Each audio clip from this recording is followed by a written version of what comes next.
안녕하세요. 마마동심연구소에서 그림 읽어드리는 미술치료사 김상경입니다. 오늘 함께 볼 그림은 8살 여자 아동이 그린 그림이에요. 8살 여자 아동이 집, 나무, 사람을 그렸고요. 그 사람은 또 가족을 그려서 동적 집나무 사람 그림 검사와 동적 가족화 검사가 한 장에 표현되어 있는 그런 그림을 여러분들하고 오늘 같이 보려고 하는데, 이 친구는요, 불안 증상을 호소하고 있는 친구였어요. 어떤 불안 증상을 호소하고 있었냐면 등교 거부요. 교문에서 엄마하고 헤어지는 게 너무 힘들어요. 엄마가 없는 공간에서 친구들과 어울리는 거 못해요. 엄마가 지켜보고 있고 엄마하고 가끔씩 눈을 마주치고 그러면 놀이터나 아니면 뭐 키즈카페에서 마음껏 놀 수 있는데 엄마가 눈에 보이지 않으면 아무것도 못해요. 하려고 하지 않죠. 그리고 이제 엄마한테는 울거나 징징거림으로 자기의 의사를 표현하고 있는 그런 아동인데요. 그런 아동이 그린 그림에서 이 아동은 왜 그런 행동을 할까 하는 원인을 한번 찾아보도록 하겠습니다. 먼저 그림 먼저 볼게요. 자, 그림을 조금 설명을 하면 이 아동은요, 나무를 먼저 그리고 그 다음에 집을 그리고 엄마 그리고 아빠 그리고 자기 자신 그렸어요. 자기 자신이 가장 마지막에 그렸다고 하는 점도 불안 행동하고 연결지어서 해석할 수 있는 부분이 있어요. 가장 마지막에 존재하는 나. 자기 자신에 대해서, 자기 자신의 중요도가 그렇게 높지 않은 나를 표현한 거거든요. 자, 그런데요, 나무 그림을 한번 볼게요. 상당히 큰 나무를 표현하고 있습니다. 나무는요, 자기 자신에 대한 자아상의 표현이거든요. 그래서 와, 저렇게 굵은 나무? 와, 자신감이 장난이 아닌가 본데? 이런 걸 해석을 하기가 쉬운데요. 저 나무의 크기, 저렇게 대책 없이 큰 저 나무의 크기에서 저는 과장된 자기 또는 포장된 자기, 그런 자기를 지금 느끼고 있는 것은 아닌가 하는 생각을 합니다. 실제의 자기가 아니고요, 과하게 포장되어 있는 자기를 인식하고 있는 것 같아요. 그리고 초록색의 수간이 아주 미미하게 표현이 되어 있고요, 불행하게도 가지는 전혀 표현되어 있지 않아요. 그래서 가정에서의 가족관계 이외에 다른 사람과의 관계 맺음이 이 친구는 그렇게 활발하지 않겠구나, 그런 게 추론이 되는, 그리고 수간이 저렇게 미미하게 표현되어 있어서 내가 생각하는, 다시 말하면 약간 포장되어 있는 나 자신과 실제 내가 다른 사람하고 상호작용해서 나 능력 있게 풍부하게 정말 다양하게 멋지게 표현하고 있진 않습니다 라고 하는 게 저 미미한 수간에서 이해할 수 있을 것 같았습니다. 그리고요, 이제 집 그림 볼게요. 자, 집은 빨간색 지붕과 하늘색 집 본체로 표현이 되어 있는데, 우리가 흔히 집에서 볼 수 있는 창문이나 문이나 이런 거는 보이지 않아요. 그래서 상호작용이 별로 없나? 이런 게 살짝 좀 의문이 되는 그런 집 그림이었고요. 자, 이번에는 가족 그림 한번 보겠습니다. 엄마는 청소기를 가지고 청소하고 있고요, 아빠는 자고 있대요. 그리고 나는 장난감을 가지고 혼자 놀고 있습니다. 가족들의 일상의 모습을 표현한 것으로 보이면 크게 무리는 없을 것 같은데, 그런데 움직이는 가족 안에서, 가족의 활동 안에서 이 친구는 가족의 관계를요, 기능이나 역할에 중점을 두고 가족을 바라보고 있는 시각이 표현이 됐어요. 관계에서 역할과 기능을 더 생각하고 역할과 기능 위주의 관계를 이 친구는 이해하고 있었습니다. 관계라고 하는 건 역할, 기능, 우리 이런 것만 가지고 관계를 설명하지는 않잖아요.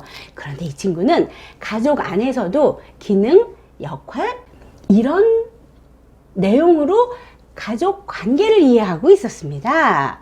자, 그러면 이제 그림 해석은 이렇게 이 정도로 하면 될 것 같은데, 그러면 지금 해석된 이 그림과 이 친구가 보여지고 있는 불안 행동과 얘를 어떻게 이제 종합적으로 분석을 해야 될까요? 같이 설명해 드릴게요.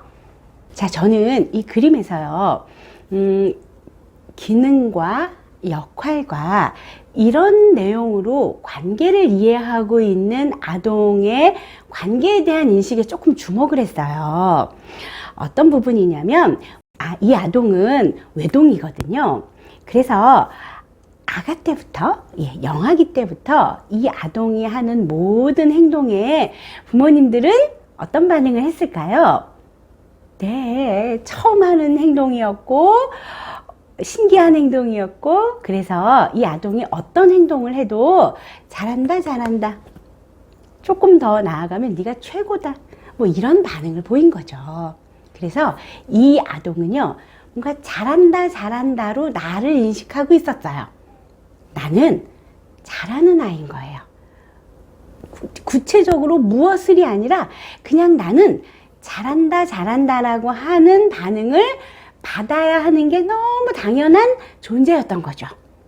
그 잘한다, 잘한다가 저렇게 커다란 나무를 만들지 않았을까 하는 생각을 하는데, 그런데 이 아동은 외동이기 때문에 모델링이라고 하는, 앞서서 먼저 하는 사람의 시행착오를 보고 나는 그 시행착오를 겪지 않고 슬쩍 넘어가는 경험을 할 수가 없는 아이였어요. 그 말은 무슨 말이냐면 하나하나 내가 다 시행착오를 겪어야 하는, 그래서 내 걸로 만들어서 내가 성장해야 되는 그런 환경의 아동이거든요. 그런데 잘한다는 칭찬이 익숙하고, 그래서 그게 당연하고, 그런데 나는 일상에서 시행착오를 무수히 경험해요. 그러면 실제 내가 느끼는 나는 어떤 나일까요? 칭찬에 비해서 사실은 그렇지 못해요 하는 나를 느끼고 있겠죠. 그래서 미미한 저 수간은 솔직한 나의 표현이고요, 저 커다란 나무는요, 포장된 나의 표현으로 봐요. 기능이나 역할이나 어떤 결과를 가지고 잘한다는 칭찬을 받게 되면 저런 이미지의 자아상이 만들어지는 것으로 저는 봅니다. 자, 이 친구의 불안 출발이 저는 실제 내가 느끼는 나와 나의 부족함, 어리석음, 또는 모름, 이런 나의 부정적인 내 모습과 잘한다라고 칭찬받은 내 모습 사이에 꽤나 거리감도 있고 꽤나 폭이 넓을 것 같아요. 그 폭이 넓은 거리감에서 이 친구는 이제 불안이 만들어진 것 같습니다. 그래서 엄마를 떨어지는 게 이 친구는 힘들었던 것 같아요. 그러면 불안을 불안을 낮추고 불안을 극복하고 그러려면 어떤 방법을 써야 될까요?